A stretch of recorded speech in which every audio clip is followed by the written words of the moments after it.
watching live right now. I should have looked to see if they were on the description.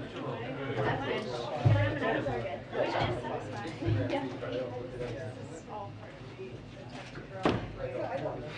How are you? Very good. Hey. No, I don't have to.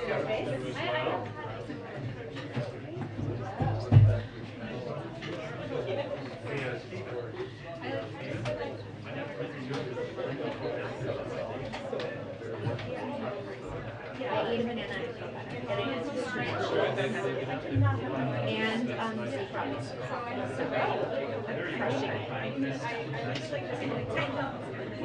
One thing I haven't done this time. I haven't thought about any of this. I just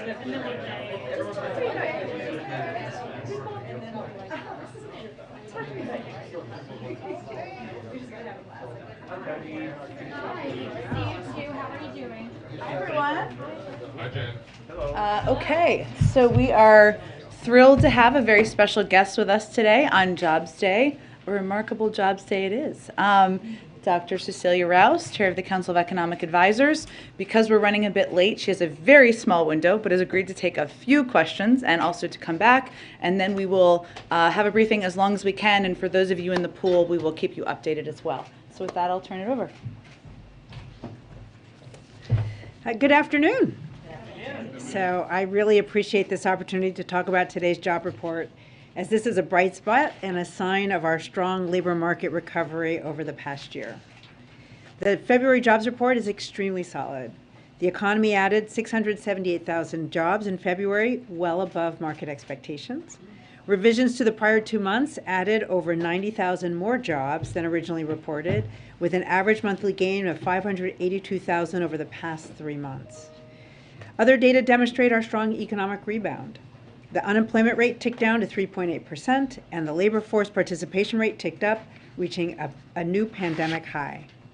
Since President Biden took office, the economy created 7.4 million jobs. This includes the greatest single year of job growth in American history and the fastest economic growth in almost 40 years. This month's report reflects broad-based growth. For example, the unemployment rate for workers with less than a high school degree is the lowest on record. And employment in all major industries either grew or held steady. Last year, the economy created more manufacturing and trucking jobs than any year since 1994. While the care industry is still behind the overall labor market in terms of its recovery, we saw meaningful increases in nursing and residential care, child care, and state and local government, which is often schools. Notably, this month also saw the largest over-the-month increase in employment in home health care on record. These are important components in helping those with care responsibilities get back to work. We look at the prime age labor force because it is less affected by long-run changes in educational attainment or by the natural slowdown as people age and retire. This month, the employment rate for workers aged 25 to 54 rose, part of a relatively consistent rise. Overall, the recovery from the pandemic recession has been faster than any of the past recessions. For instance, in 2021, job growth averaged 562,000 jobs per month, nearly 3 times faster than from 2011 to 2019, the years following the Great Recession. The share of the labor force experiencing long-term unemployment or involuntary part-time work has fallen dramatically in the pandemic recovery, in part due to the investments of the American Rescue Plan. Both of these measures are often sources of scarring after an economic downturn, which describes conditions where workers suffer economic impacts for substantial time after the recession ends. For instance, after the Great Recession, the long-term unemployment rate reached 4.4%, but did not fall to 1% until 2017, about 7 years later than it reached its peak. From January to February of this year, the long-term unemployment rate held steady, but overall has dropped during the pandemic recovery from a high of 2.6%.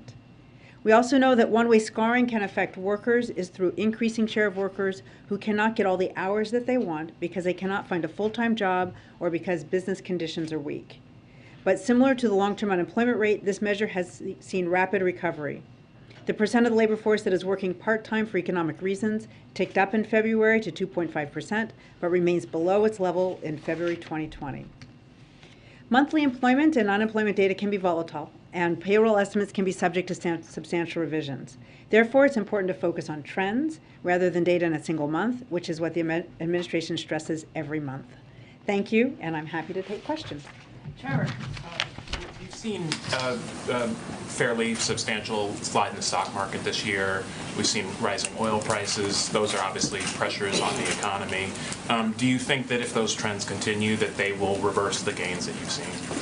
So I think it's important to separate the stock market from the real economy. And the growth that we've seen in the real economy has been the fastest in almost 40 years. We've seen job growth that is historically fast.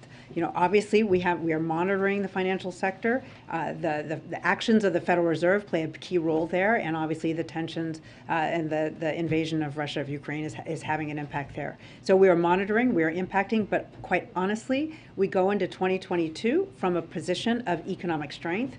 The bones of this economy are strong and has the resilience to weather what is ahead of us in this year ahead. Understanding that, data is fluid and volatile right now, but given the strength that the U.S. economy has, how long can it withstand the spikes we've seen in commodities, just the general environment, before the threat of tipping into a recession becomes real at this point? So, look, the economy is very strong. What we saw in February was that we added almost 700,000 jobs over the month as the cases of Omicron were coming down, but did not get down to zero. So what we saw was the resilience in this economy, that we were able to continue the recovery as we're also learning to live alongside of this pandemic and safely get back to our normal lives. So we are optimistic if we continue. The president we have the tools. The president has asked for Congress to have additional tools, which we know are going to be so important as the pandemic is not over, but we know we have the therapeutics, we have the resources to develop vaccines quickly, we've got masking, we have the tools to navigate the pandemic as we go forward. So we are optimistic that we can continue this robust recovery. This president has an economic plan to grow this economy from the bottom up, middle out. It's premised on making the key investments in this economy that have not been made over decades. So the bipartisan infrastructure law was a key component of that. And there are components of his, what were parts of Build Back Better, which is the child tax credit, which is investments in children, paid leave, which help people balance work and home responsibilities, helping people get back to work and balance their care responsibilities, lowering costs for families, whether it's in prescription drugs, childcare costs that have been increasing for decades and that are so important to this economy. So this president is focused on that kind of economic investments, which are premised on increasing our economic capacity, which is the kind of sustainable economic growth that we're looking to see. Given the good news that you just mentioned and the trend lines, which have been very, very positive, why do you think this president is not getting credit from voters for steering the economy in the right direction? Well, I think that's a really complicated question. We know that the American Rescue Plan was really an insurance policy for this economy. What we know is that there are millions more families. We created, the economy created 7.4 million jobs over the past year during this presidency. And so we know millions of families are able to, have a job and put food on the table and pay their bills. What we know in the confidence data, a lot of that is premised on inflation. And we do have inflation. The president has acknowledged that. We understand that. He is focused on that. But what people also report is that their own finances are fairly healthy, but they see the kind of uncertainty in the economy that is there. So we're a pandemic-scarred society. That's not just the economy. There's uncertainty as we navigate our way out of this pandemic, and then the tensions, between Russia and Ukraine are going to add to that uncertainty as well. As you described the strength in the economy, if there were a policy decision made to stop importing Russian oil, what impact would that have? And do you see a resilience in the American economy to withstand that? So again, we're in a very good position. What we know is that, from the U.S. economy, we don't import a lot of Russian oil, but we are looking at options that we can take right now if we were to cut the U.S. consumption of Russian energy. But what's really most important is that we maintain a steady supply of global energy. Last one, Josh. Sorry, just to follow up on that, we're reporting right now that you are considering a ban on U.S. imports of Russian crude. Should I interpret your answer just now that it might be more targeted than that? So we are considering a range of options, but what's really essential is that we maintain a steady supply of global energy. We don't want to disrupt. Look, energy is a global market, and we do not want to disrupt that market. On today's report, the jobs number was great. The wage growth is pretty sluggish. I'm wondering, is that normal to expect a disconnect there? Does one typically follow the other? And what do you draw from that? How can you get wages to keep pace with the actual job numbers themselves? So from month to month, data can be volatile. And so that's why we don't focus on month-to-month changes, especially in like wages. But we did see robust growth even for lower wage industries, and we know that over the year wages are up. But the president's economic plan is really about having increases in wages that are sustained by increases in productivity, and they're really premised on the increase in the economic capacity, and that help families by lowering costs on those, in those areas, healthcare, prescription care, childcare, that we know have been really squeezing pocketbooks over several decades. Thank you, Dr. Rouse, for joining us. Thank you. You're welcome anytime. Okay, I just have 2 items for all of you at the top. I just wanted to provide, I know we announced this yesterday or the day before, but a brief overview on 2 critical urgent funding needs the administration has sent to Congress. First, to provide assistance to Ukraine. The United States has already provided over $1.4 billion in assistance to Ukraine since 2021, and together with our European allies and partners, we are holding Russia accountable for its unjustified and unprovoked invasion. To continue this important work, we're requesting $10 billion to deliver additional security assistance for Ukraine, to provide life-saving humanitarian assistance for the Ukrainian people, and more support for stronger sanctions enforcement and for U.S. troop deployments to reinforce NATO's eastern flank and deter Russian aggression. This is an urgent priority. I think everybody would agree, Democrats, Republicans, the American people, and it is urgent so that we can continue to deliver on our commitment to support the Ukrainian people. Second, the other part of our request is on COVID-19 response. While we now have tools like vaccines, treatments, tests, and high-quality masks to protect people, we didn't get here by accident. It's a result of wise investments over the past 14 months that led to this widespread availability. And I would note that we did that while we had the rise of 2 variants that weren't even planned for, of course. Well, they were planned for, but we had to account for them, I should say, in our spending. We need additional funding from Congress to secure more medical supplies to keep this country moving forward. And let me be very clear, this is an urgent request, and this is what is at stake in our fight against COVID. By May, our current supply of monoclonal antibodies will stock out. By July, the current supply of pre-exposure prophylaxis drugs used to protect immunocompromised people will stock out. Funds are needed in March to secure additional supply in July. You have to order them ahead so that you have them when they're needed when you run out of stock. By September, we anticipate our supply of oral antivirals will run out if additional pills are not purchased now. And within weeks, we expect testing capacity to drop if additional investments are not made soon. And as I would note in the President's State of the Union, he also announced the American people can order more tests. So there, we obviously want to meet that demand. Given how costly COVID has been, with so many of our fellow Americans hospitalized or dying and our daily lives disrupted, we simply cannot afford to wait on investing now and keeping people protected. Also just wanted to give you a preview of the week ahead. On Tuesday, the President will travel to Fort Worth, Texas, to speak with veterans, caregivers, and survivors about addressing the health effects of environmental exposures, such as burn pits. Obviously, he talked about this priority in his State of the Union address earlier this week. It's part of his unity agenda for the nation. He supports legislation that would expand access to health care and benefits for veterans affected by these exposures during military service, and he was encouraged by the passage of a bipartisan bill in the House just yesterday. Wednesday evening, the President will deliver remarks at the Senate Democratic Caucus Retreat. On Thursday, sorry, I'm going to sneeze at some point. On Thursday, just wanted to not scare anyone, the President will welcome the President of Colombia, to the White House to celebrate 200 years of positive diplomatic relations and consult on a range of regional and global issues of mutual interest. During their bilat, the leaders plan to reaffirm the bilateral relationship and discuss COVID-19 response, future pandemic preparedness, economic recovery, and regional responses to migration. That evening, he will deliver remarks to the Democratic National Committee members at their winter meeting, and on Friday, he will travel to Philadelphia, where he will deliver remarks at the House Democratic Caucus retreat. I would note that Friday is also when we will be marking the anniversary of the American Rescue Plan. I'm sure you will all be celebrating with us, voluntarily or not. So we look forward to that. With that, Colleen, why don't you kick us off? Thanks, Jen. So President Biden has promised that there's going to be no American boots on the ground, and he's also acknowledging that the war in Ukraine is going to impact pocketbooks. We see, especially with what happened last night with the nuclear facility in Ukraine, no sign of Putin stopping, and in fact, he's telling Macron that he's in this till the end. So I wonder what makes the administration confident that Americans are willing to, pay for the price of Ukrainian liberty, especially if this is going to drag on for long. And then I have a separate question.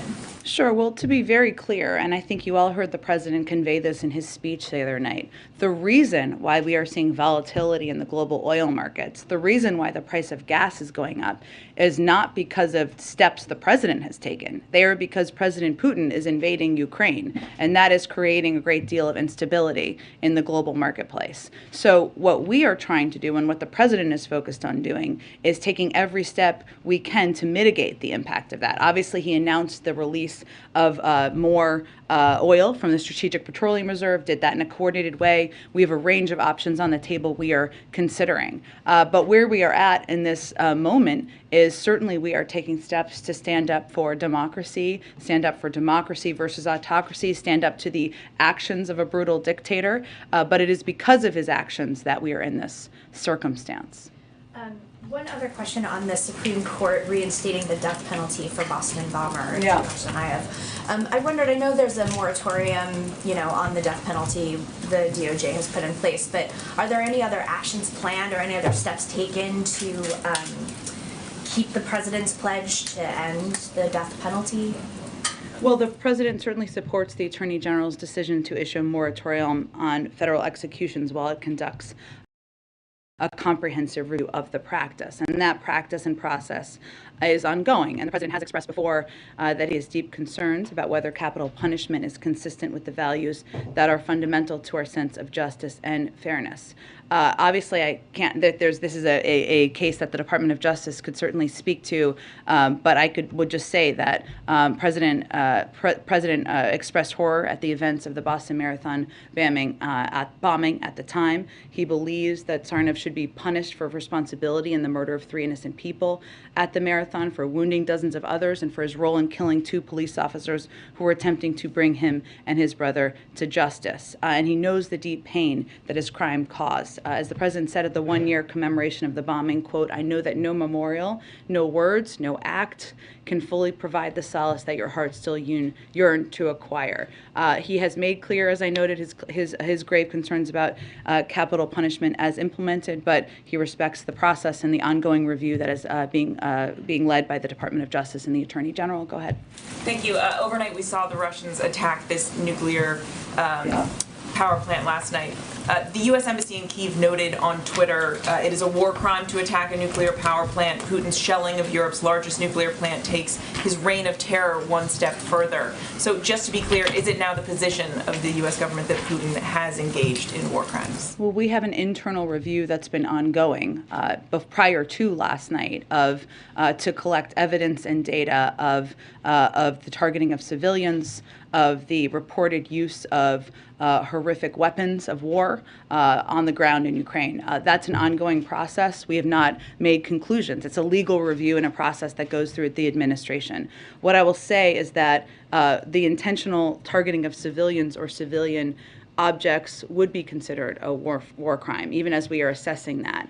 Regardless of the legality, this action was the height of irresponsibility. The Kremlin must cease operations around nuclear infrastructure, and we have, of course, remaining concerns. I would note that just on the in the developments that have happened overnight as it relates to the nuclear power plant, I mean, obviously the Russian government's actions were extremely reckless and dangerous. They could have posed a profound threat to the safety of civilians in the region and beyond. We do applaud the ability of the Ukrainian operators to keep all 6 reactors in safe conditions while under attack, and to report as they were able to the nuclear regulator, which certainly was helpful. As you know, last night the president not only spoke with President Zelensky, he also spoke last night to the head of the National Nuclear Security Administration for an update on the situation at the plant. So that is a piece of positive news for the moment. But we remain concerned, of course, about the fact that they have clearly taken control of the plants, or it appears so. The Russian military has. The best step for nuclear safety would be for Russia to immediately withdraw its forces around the facility. And on the Hill, we've now seen this really sort of broad range of bipartisan support behind this legislation to ban Russian oil imports. The Speaker has said she's all for banning Russian oil. I guess first, just what is your stance on the Senate bill, and is this something that the President would sign? Well, I think as we talked about a little bit yesterday, how the President has been approaching any of the steps we've taken as it relates to Russia and the actions of Russia and holding President Putin accountable is to take every step to the maximum impact that will impact President Putin, the Russian economy. I mean, the stock market has been closed now for the longest time in history. Russia is in a full-blown financial crisis. According to JP Morgan analysts, there will be a collapse in the Russian GDP. So clearly those actions are working. We will have one of his principles from the beginning has been to do that in a unified way, in a coordinated way, because we are stronger if we are together as we work with the Europeans. The third principle, or another principle, I'm not sure what number I'm on right now, has been to, while we're maximizing the impact, to minimize it on the American people, on the global markets, on and certainly we are mindful as we look at all of these options of making sure we're not having that impact. So we want to maintain, as Dr. Rouse said, a steady global supply of energy with whatever actions we take. So is that a no? He would not sign this legislation? Again, we remain in contact and discussion with members of Congress. We are looking at options we could take right now to cut U.S. consumption of Russian energy, but we are very focused on minimizing the impact to families. If you reduce supply in the global marketplace, you are going to raise gas prices. You're going to raise the price of oil, and that is something the President is very mindful of and focused on. Go ahead. CC alluded to something several officials have, and you kind of just did too, that there is a review of options that would allow you to cut consumption but maintain market stability and supply. Can you outline any of those options in detail that are under review right now? Well, there are both international and domestic options. I'm not going to get into too much detail because our focus is on discussing what's possible, what will have the maximum impact, and not putting any of them at risk. But broadly speaking, part of what we're trying to do internationally is have conversations, as we have been for weeks now, with global suppliers about meeting the needs, the supply needs in the marketplace. The reduction of supply, the reduction of oil would raise prices, right? So that is one of the things that we have been focused on. We've talked a little bit about engagements that Brett McGurk has had, that Amos Hochstein have had. These are ongoing discussions. There's not a day that goes by, or maybe even an hour that goes by probably, where members of our national security team and economic team aren't communicating with their counterparts around the world about exactly this issue. There are also a range of domestic options that are out there. Obviously, the President announced the release from the Strategic Petroleum Reserve. That is something where the process is just getting going right now. It takes a little bit to get that going. And then, he'll consider and continue to discuss with his team other steps that we could take domestically. Does the potential for an Iran deal factor into supply considerations at this point? I would say that the biggest priority with the Iran deal is having visibility into and preventing Iran from acquiring a nuclear weapon. Obviously, as a part of that, if you go back to the implementation of the JCPOA, would be the availability of oil. But I would say that our first and foremost priority focus is on preventing Iran from acquiring a nuclear weapon. And then last one, there was significant preparation that lead up to the Russian invasion in terms of cyber defenses in the U.S. with the private sector. Does the U.S. intelligence community have any analysis as to why there has not been any offensive Russian action on the cyber front as it pertains to the United States? It's a really good question, Phil. I don't think anything that I could provide to you from the podium. I would say that the cyber preparations, as you noted, but just for others, those began in earnest back in the fall, just as all of our engagements with foreign counterparts, preparations and discussions about efforts to avoid challenges in the global oil markets, making sure we were unified with our European partners. Those engagements with the private sector began. They continued back in the fall, but as it relates to this potential threat, they escalated, they increased back in the fall. But in terms of why not yet, I can't speak to that, but we are certainly prepared if that does happen. Go ahead. Thanks, Jen. President is meeting with the Finnish president shortly. Yeah. Does President Biden want Finland to join NATO? That would be up to leaders of Finland and the NATO alliance to determine. Senator Lindsey Graham said last night that someone ought to assassinate President Putin. Does the White House have any take on that statement? Is it helpful at this point? That is not the position of the United States government, and certainly not a statement you'd hear come from the mouth of anybody working in this administration. It sounds like the Vice President is going to be heading abroad. Can you tell us a little bit more about where she'll be going and what the goal of that trip will be? Not yet, but certainly the Vice President has been deeply engaged. She's obviously already made a trip to Europe. I expect there'll be more soon, but I don't have anything to report out to you at this particular moment. And then finally, yesterday you said the U.S. doesn't have a strategic interest in reducing the global supply of energy, but now it sounds like the White House actually is considering cutting off Russian oil imports. What changed? Is it just this drumbeat coming from both sides of the aisle on Capitol Hill that's getting really, really loud? I wouldn't say our position has changed in any way since yesterday. There isn't a strategic interest in reducing global oil supply because that will increase the price of barrels of oil and increase gas prices. So we are looking at ways to, and I said yesterday, I believe, that we are looking at ways to reduce the import of Russian oil while also making sure that we are maintaining the global supply needs out there. I don't have anything to predict in terms of what that will look like, and we, of course, remain engaged with our friends in Congress. Go ahead. Thanks, Jen. There have been some calls to establish safe passage corridors for humanitarian aid purposes.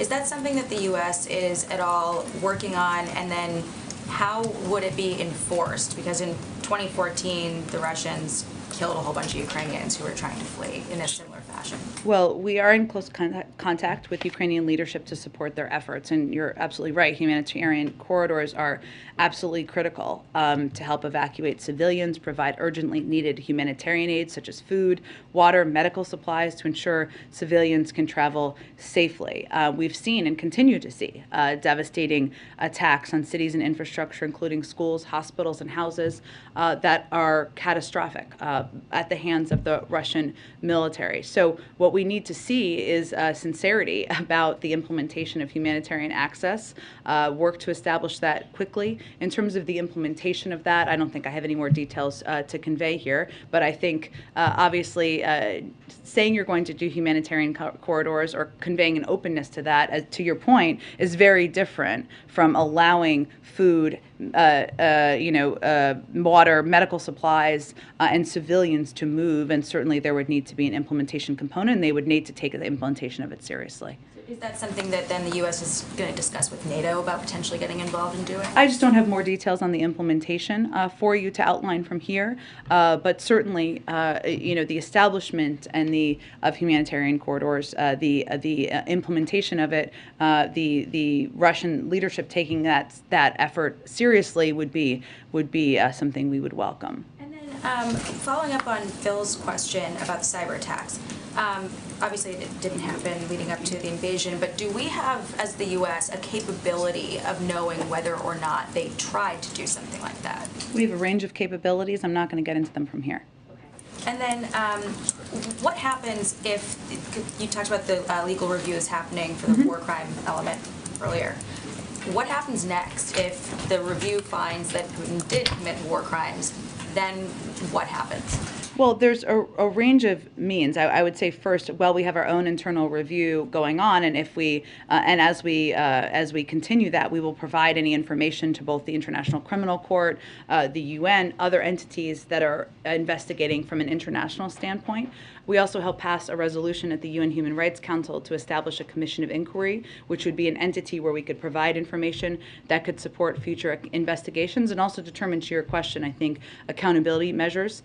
We also joined 44 other countries in establishing an expert mission through the OSCE to investigate possible violations and abuses of international human rights and humanitarian law by Russia and its forces. So typically, obviously, we have a range of resources here, as other countries do, and our focus would be feeding that into the international process. In terms of what you just laid out there, and I know yesterday you said that you didn't see Russia being booted from the UN Security Council because they have a permanent seat. How do you reconcile potential that you have a member of the Security Council that's flagrantly undermining the charter? Is there anything that can be done, especially if he is found to be committing war crimes? Well, I think that's part of the accountability question, right, Jackie? And obviously determination about the future role of any country in an organization would be up to the member countries of that organization. We are one. We are not the only one.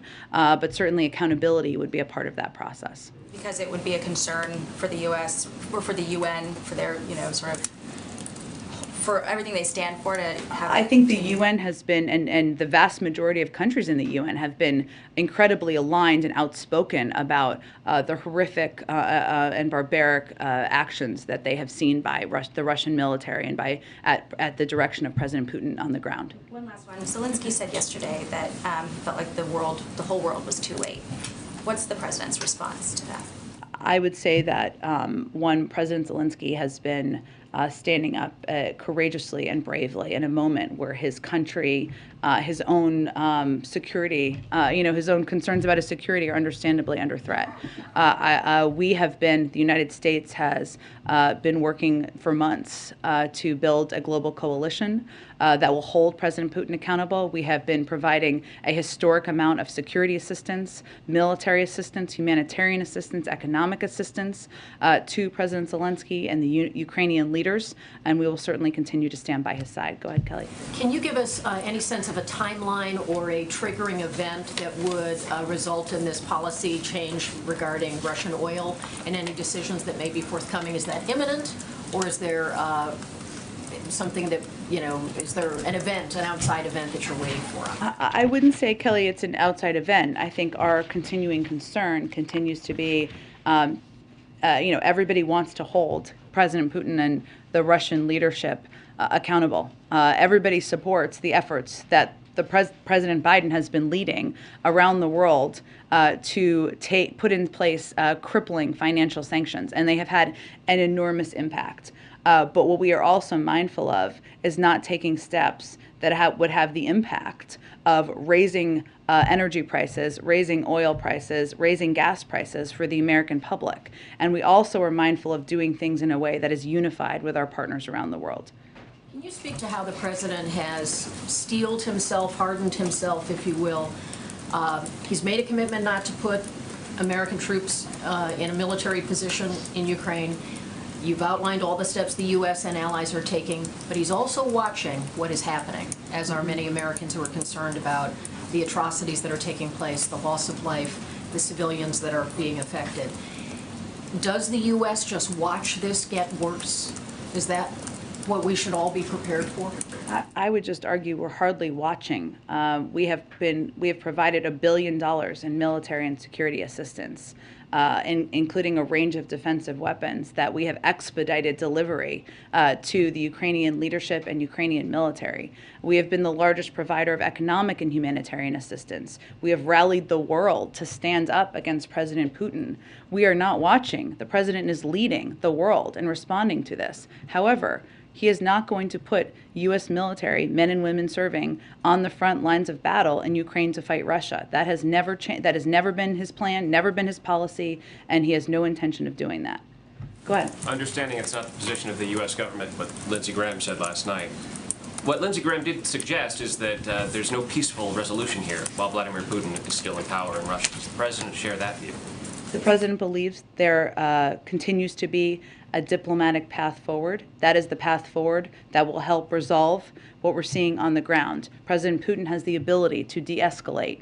We have left the door open 4 months now to be engaged through de-escalation, if de-escalation occurs. Obviously, humanitarian corridors, a ceasefire, those would all be steps that would be welcomed. But no, we are not advocating for killing the leader of a foreign country or regime change. That is not the policy of the United States. Quick question on the Iran talks. There was a British diplomat that tweeted this morning that the talks are close. One of the reported demands of the Iranians is that this administration reverse the policy of the last one and remove the IRGC from the list of foreign terrorist organizations. What's the U.S. position on that? Look, we are close. We are making progress, but there's still more work to be done, and I'm just not going to negotiate from here. Go ahead. Jen, the NATO Secretary General gave a really pessimistic assessment of the conflict. He said the days to come are likely to be worse with more death, more suffering, more destruction. Is that an assessment that the White House shares at this point? And is there concern that the tide may be turning here in the favor of Russia? Well, I don't know that the tide has ever turned against them in the sense that we've seen the Ukrainian military and Ukrainian leadership act incredibly courageously, bravely, stand up and hold off, I think to the surprise of the world, the Russian military longer than many would have assessed possible. But the ambitions of President Putin have never changed, right? The efforts of the Russian military to charge towards Kyiv have never changed. So we are continuing, and our assessment has not changed on what their intentions are. And just Zelensky said, he reiterated his interest in talking to Putin. He said he needs to talk to Putin, the world needs to talk to Putin, there is no other way to stop the war. What conditions does the president need in order to have a conversation with Putin? And does he see any kind of engagement with Putin directly as constructive at this point? For President Putin, I mean for President Biden or for President Zelensky? Look, President Biden has no intention at this moment of engaging directly with President Putin. He is in the middle of an escalatory war in a sovereign foreign country. This is not the moment for the President of the United States to engage directly with President Putin. What I would say is that he leaves the door open to diplomacy. That has never closed shut. There are certainly steps. Well, I'm not going to outline from here because we'll engage on this through diplomatic channels, what exactly it would look like. There are obvious steps that can be taken. Humanitarian corridors, a ceasefire. Those would all be welcome steps. But in terms of what conditions, it's not the moment now, and I can't predict for you if and when the moment would be. Go ahead. Can I just ask briefly, the President spoke, of course, about the need to confirm his Fed nominees in his State of the Union speech. The Republicans on the committee issued a statement yesterday digging in essentially on Sarah Bloom Raskin. I'm wondering whether the White House remains committed with Senator Brown and advancing all the nominees in one slate, and if you have any response to the Republicans. Yeah, we absolutely do. All 5 of our nominees, including Sarah Bloom Raskin, are well qualified for these positions, and we're calling on the Senate to confirm them as soon as possible. I think it's important to remember what is happening here. The Republicans are not showing up to a committee vote. If one of them showed up, there'd be a quorum to have a vote, and there are enough votes to move her past the committee. That's what's happening. They're not doing their job here, which is just to show up. They don't have to vote for her. They just have to be in the room, which is essentially what people have elected them to do. So we stand by all of our nominees. We're continuing to engage with Senator Brown on moving them forward. And certainly we believe at this moment, when inflation is on the minds of Americans, when rising costs is on the minds of Americans, one thing that the Senate could do is confirm these nominees. Go ahead. Russia has cut off access to Facebook inside of Russia. How does that affect U.S. efforts? Does the White House have concerns about that source of information to Russian citizens being cut off? You know, this is part of their effort, as you know, I mean, to cut off a range of information from their public. I talked about this a little bit yesterday, but there are concerning steps they have taken to crack down on any form of information being shared with our public. Certainly Facebook is a part of that. They've also threatened fines for journalists reporting on the ground. They've conveyed that there are only certain words their own Russian media can use at the risk of being fined or even jailed. This is a pattern. This is not necessarily a new approach that they have taken, but to crack down on information in their country to reach the Russian people. So certainly we are deeply concerned about this and concerned about the threat on freedom of speech in the country. One other completely unrelated question. Loved ones who have lost people to COVID, some of them are advocating for a COVID Memorial Day or a physical memorial. Yeah. Does the White House have any view on that? Would you support something like that? I think there's no question the president feels it's important to remember, to memorialize, to take a moment to think of all of the people who have lost, whose lives have been lost, and all of the loved ones who have lost loved ones. He talked about this in the State of the Union, right? In terms of a memorial, I would say there's an openness, but right now we're still battling the virus and still battling the pandemic and working to get funding from Congress to make sure we can continue to do that and moving towards hopefully getting vaccines approved for kids under 5. So there's more steps we're taking, and right now I just don't have any prediction of what that may look like. But certainly memorializing lives lost is something we are open to. Go ahead. Thanks so much, Jen. 2 questions for you. First of all, just on the idea of a ban on purchasing Russian oil. The Wall Street Journal had a pretty good story earlier this week, noting that the price of Russian oil has declined as the price of other oil has increased. And I wonder how much of this idea might already be sort of baked in, how much of the pricing might already be baked in. Whether that is something that you're thinking of, what you're thinking about is deciding whether or not to do this ban. You mean how much of it is baked into the Russian economy in terms of having an impact? How much of it's baked into the rise in oil that, given that Russian oil prices are going down and people are, it's not being purchased out of the concern that, there's some uncertainty about delivery and there's some uncertainty about, whether there could be larger scale bans, that the ensuing prices are all going up anyway. So you're not really losing that much by banning Russian oil because nobody's really buying it. Well, I think what most experts on the global oil markets would say, though, is that reducing global oil supply would have an impact on the price of barrels of oil and ultimately gas prices. So that is our concern. Now, again, we will continue to have a range of conversations, but I think part of our assessment here is that while maximizing the impacts by taking a range of steps we've already taken, we are mindful of minimizing the impacts on the public, and certainly the rising price of oil and the impact on gas prices is one we are focused on. And just quickly, there's a Washington Post event earlier today where John Bolton said that Trump, quote, may well have withdrawn from NATO in a second term, and that Putin was, quote, waiting for that. And I'm wondering if you have any comment on that.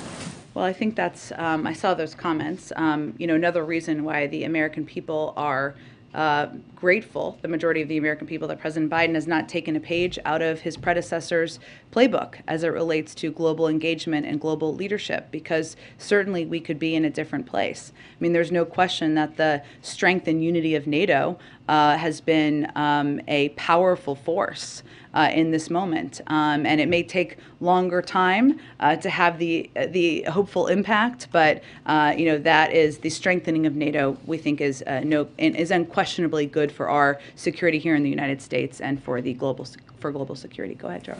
Jen, you said earlier in the briefing that you'd be providing information to the International Criminal Court about any war crimes being committed by Vladimir Putin. It's long been the position of this administration that the ICC should not get involved in countries where they don't have jurisdiction. You've made that argument about the U.S. You've made that argument about Israel. Do you have a different position when it comes to Russia, and if so, why? think my point is that we would provide any information through our own process that became available to all of the international entities that are looking into and exploring this exact question. So there's no change in your overall view that they shouldn't Well, take we're not a action? member of the ICC, right? Neither is Russia. They are exploring this. There are other entities. I mentioned that we were a part of moving forward a commission through the UN, which is certainly another entity that is looking into this and exploring this question. Okay, and then on Finland, can you confirm that Finland is asking for the United States support in becoming a major non-member ally to NATO? And would you support that? Would you oppose it? Where are you guys on that? It's a mouthful of a title, isn't it? I know, you got it out there, though. Look, I think the president is meeting with his counterpart shortly this afternoon. I will let them speak to what their aspirations are. And again, it would be up to NATO, the NATO alliance, to make any determinations about next steps. And just more broadly, just on kind of security guarantees to Finland, I mean, they're kind of in a similar position to Ukraine, right? They're thinking about what kind of military alliances they want to have with the West. And as they're having that conversation and that thought process, Russia invaded one. So does Finland need some kind of similar security guarantees? Do they need more security guarantees than Ukraine got? And what is the U.S. willing to provide? Well, without getting ahead of the meeting, I expect they will discuss, of course, the strong history of the U.S.-Finland's defense relationship, which is complemented by Finland's close relationship with NATO. Finland's current status as an enhanced opportunity partner for the alliance helps ensure strong defense and close security ties in the Baltic Sea region. But again, this is a continuing conversation. I'm sure that their defense and security and our close ties will be a part of it, but we'll let them have the meeting, and then we will have more to say, I'm sure, after it concludes. Go ahead, David.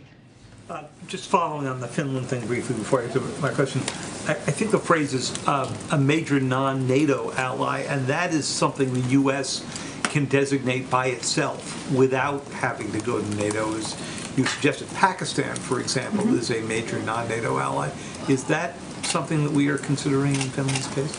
I think we're going to let the meeting take place, and then we will have more to say after the meeting concludes. Okay.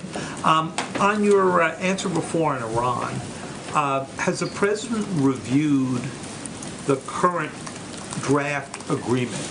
I understand there are some issues, including some with the IAEA, that are going to get addressed tomorrow when the chief of the IAEA is in Tehran. But has he reviewed and approved the agreement as it now stands? He has been regularly briefed on the status of the negotiations, but I'm not going to get into more specifics beyond that. His belief that any of this has to go to Congress, you've gotten that letter from 30-odd members of Congress. We are aware of the letter. I don't have anything to convey on that either. Let's see where this lands. Obviously, there's more work to be done, pivotal pieces at the very end, so I don't have anything to convey officially on that at this point. And the very last is just a follow-up on Phil's question. So on the question of why it is that we have not seen more cyber activity by the Russians at this point, do you believe it has to do more with the defenses, as you described, in other words, passive deterrence that wouldn't be able to affect us, or do you think it has to do with something that was happening inside Russia, decisions that they made about when to go use these weapons? It's not a place I can get into from here, David. I would say, though, we continue to be prepared. We continue to be prepared for retaliatory action, whether it is cyber or other means, and it's something we've been preparing for several months. Go ahead. Thanks, Jen. A couple of questions.